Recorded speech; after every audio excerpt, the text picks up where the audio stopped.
രാജ്യാന്തര വാർത്തകളിലേക്ക് നമ്മൾ കടക്കുകയാണ്. ക്വാഡ് രാഷ്ട്രങ്ങളുടെ വിദേശകാര്യമന്ത്രിമാരുടെ യോഗം വാഷിംഗ്ടണിൽ നടന്നു. വിദേശകാര്യമന്ത്രി S Jaishankar, US state secretary Marco Rubio, Australian വിദേശകാര്യമന്ത്രി പെന്നി വോങ്, ജപ്പാൻ വിദേശകാര്യമന്ത്രി തകഷി ഇവായ ഉൾപ്പെടെയുള്ളവർ യോഗത്തിൽ പങ്കെടുത്തു.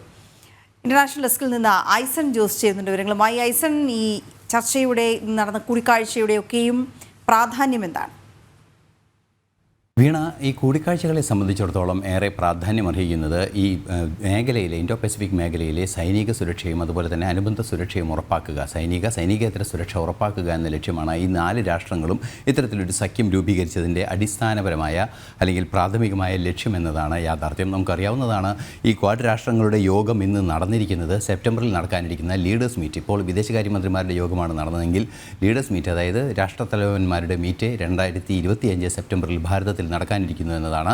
ആ ഭാരതത്തിൽ നടക്കാനിരിക്കുന്ന മീറ്റിന് മുന്നോടിയായി അമേരിക്കൻ പ്രസിഡന്റിൻ്റെ സ്ഥാനാരോഹണത്തിന് പിന്നാലെ അമേരിക്കയും ജപ്പാനും ഓസ്ട്രേലിയയും ഇന്ത്യയും ചേരുന്ന ക്വാഡ് രാഷ്ട്രങ്ങളുടെ സമ്മേളനം നടക്കുന്നു എന്ന് പറയുന്നത് തന്നെ, അല്ലെങ്കിൽ വിദേശകാര്യമന്ത്രിമാരുടെ സമ്മേളനം നടക്കുന്നു എന്ന ആ റിപ്പോർട്ട് തന്നെ ഏറെ പ്രാധാന്യമർഹിക്കുന്നൊരു വിഷയമാണ്. നമുക്കറിയാവുന്നതാണ്, മാർക്കോ റൂബിയോ ഉൾപ്പെടെ ആദ്യ സ്ഥാനമേറ്റ മാർക്കോ റൂബിയോ ഉൾപ്പെടെ പങ്കെടുത്തിരുന്നു. നമുക്കറിയാം പെന്നി വോങ്, അതുപോലെ തകഷി ഇവായ, ഇവരെല്ലാം നമുക്കിപ്പോൾ ദൃശ്യങ്ങളിൽ കാണുന്നത് പോലെ ഇവരെല്ലാം പങ്കെടുത്ത യോഗത്തിൻ്റെ അടിസ്ഥാനപരമായ തത്വമെന്ന്, അല്ലെങ്കിൽ അടിസ്ഥാനപരമായി ഈ യോഗം കൊണ്ട് ഉദ്ദേശിക്കുന്നത്, അല്ലെങ്കിൽ ക്വാഡ് എന്ന് പറയുന്ന ആ സംഘടന കൊണ്ട് ഉദ്ദേശിക്കുന്നത് തന്നെ മേഖലയിലെ സുരക്ഷിതവും അത് സുതാര്യവും അതുപോലെ തന്നെ സുശക്തവുമായ ഒരു ബന്ധം ഈ രാഷ്ട്രങ്ങൾ തമ്മിൽ നിലനിർത്തുക എന്ന പ്രാഥമിക ലക്ഷ്യമാണ് ഇതിനുള്ളത് എന്നതാണ് യാഥാർത്ഥ്യം. നമുക്കറിയാവുന്നതാണ്, നിരവധിയായ കാലങ്ങളായി ഇത്തരത്തിൽ ഈ സഖ്യങ്ങൾ സൃഷ്ടിക്കുമ്പോൾ സ്വാഭാവികമായും നമുക്കറിയാവുന്നതാണ്, ജപ്പാനും ഓസ്ട്രേലിയയും അതുപോലെ തന്നെ ഈ ഓസ്ട്രേലിയയും ഉൾപ്പെടെയുള്ള രാജ്യങ്ങൾ ഉൾപ്പെടുന്നൊരു സഖ്യം, അമേരിക്ക ഉൾപ്പെടുന്നൊരു സഖ്യമായതുകൊണ്ട് തന്നെ അതിൻ്റെ ആത്യന്തികമായ ലക്ഷ്യം ചൈനയുടെ ഒരു കടന്നുകയറ്റം പല മേഖലകളിലും, അത് പല രീതിയിലുള്ള കടന്നുകയറ്റം ചൈനയുടെ ഭാഗത്തു നിന്നുണ്ടാകുന്നുണ്ട്. അത്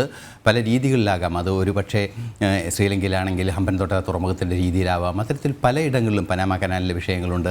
അത്തരത്തിലുള്ള നിരവധിയായ വിഷയങ്ങളിൽ ഒരു ഇടപെടൽ ചൈനയുടെ ഭാഗത്തു നിന്നുണ്ടാകുമ്പോൾ ചൈനയുടെ ഒരു അധീശത്വം നിയന്ത്രിക്കുക എന്ന ലക്ഷ്യമാണ് അന്തിമമായി ഈ സംഘടനയ്ക്ക് അല്ലെങ്കിൽ ഈ സംവിധാനത്തിനുള്ളത് എങ്കിൽ കൂടി പരമപ്രധാനമായ മറ്റൊരു കാര്യം ഭാരതവും ചൈനയുമായുള്ള ബന്ധം ശക്തമാക്കുന്നതിൽ ഇത്തരത്തിലുള്ള ചില സഖ്യങ്ങളുടെ സ്വാധീനം ഏറെ പ്രകടമാണ് എന്നതാണ്. നമുക്കറിയാവുന്നതാണ്, നേരത്തെ നമുക്ക് അറിയാവുന്നതുപോലെ ഒരേ സമയം തന്നെ ഈ 4 രാഷ്ട്രങ്ങളുമായി മികച്ച സൗഹൃദം അല്ലെങ്കിൽ ഒരു സഖ്യം ഭാരതം തുടരുന്ന സമയത്ത് തന്നെ ചൈനയുമായുള്ള അതിർത്തി പ്രശ്നം പരിഹരിക്കുന്നതിനും ചൈനയുമായി അതിർത്തിയിൽ ആ ശാന്തിയുടെ അന്തരീക്ഷം കൊണ്ടുവരാൻ ഭാരതത്തിന് സാധിക്കുന്നു എന്നതാണ് ഏറെ പ്രാധാന്യമർഹിക്കുന്നൊരു വിഷയം. അതായത് ഇത്തരത്തിൽ സഖ്യങ്ങൾ ഉണ്ടാക്കുമ്പോഴും അയൽ രാജ്യങ്ങൾ തമ്മിലുള്ള ഒരു ബാലൻസ് നിലനിർത്താൻ ഭാരതത്തിന് വളരെ കൃത്യമായി സാധിക്കുന്നുണ്ട്. ആ സാധ്യത കൂടി കണക്കിലെടുത്തുകൊണ്ടാണ് നയതന്ത്ര തലത്തിൽ വൻതോതിൽ വിജയം നേടുന്ന ഒരു രാജ്യമായി ഭാരതത്തെ കണക്കാക്കുകയും ചെയ്യുന്നത്. സ്വാഭാവികമായും ചൈനയുടെ സാന്നിധ്യം അതുപോലെ തന്നെ ഈ മറ്റ് 4 ഇൻഡോ പസഫിക്കിലെ ശക്തിയുടെ അല്ലെങ്കിൽ ഒരു സൈനികേതര സ്വാധീന ശക്തികൾ ഉറപ്പിക്കുന്നതിൻ്റെ ഒരു ഭാഗമായുള്ള സുരക്ഷ എന്നതാണ് കുറേ കൂടി കൃത്യമായ വാക്കായി അതിനുപയോഗിക്കേണ്ടത് എന്നതാണ് യാഥാർത്ഥ്യം.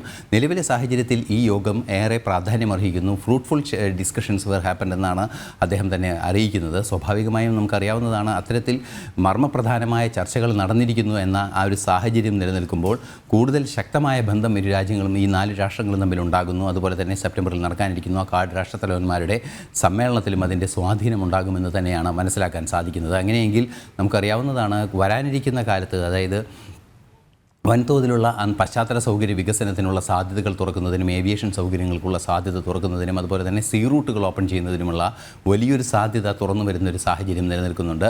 ഈ ഒരു പശ്ചാത്തലമെല്ലാം തന്നെ പരിശോധിക്കുമ്പോഴാണ് ഏറെ പ്രാധാന്യം ഈ സമ്മേളനത്തിനുണ്ട് എന്ന് നമുക്ക് മനസ്സിലാക്കാൻ സാധിക്കുന്നത്. നമുക്കറിയാം, ഡൊണാൾഡ് ട്രംപ് അധികാരമേറ്റതിന് ശേഷം അദ്ദേഹം എടുത്ത ചില കർക്കശമായ ചില നിലപാടുകളുണ്ട്. ആ നിലപാടുകൾക്കെല്ലാം തന്നെ ഒരു സ്വാധീന ശക്തിയാകാൻ ക്വാഡിന് സാധിക്കുമെന്ന പ്രതീക്ഷയും അമേരിക്കയ്ക്കുണ്ട്. ഓക്കെ, ശരി.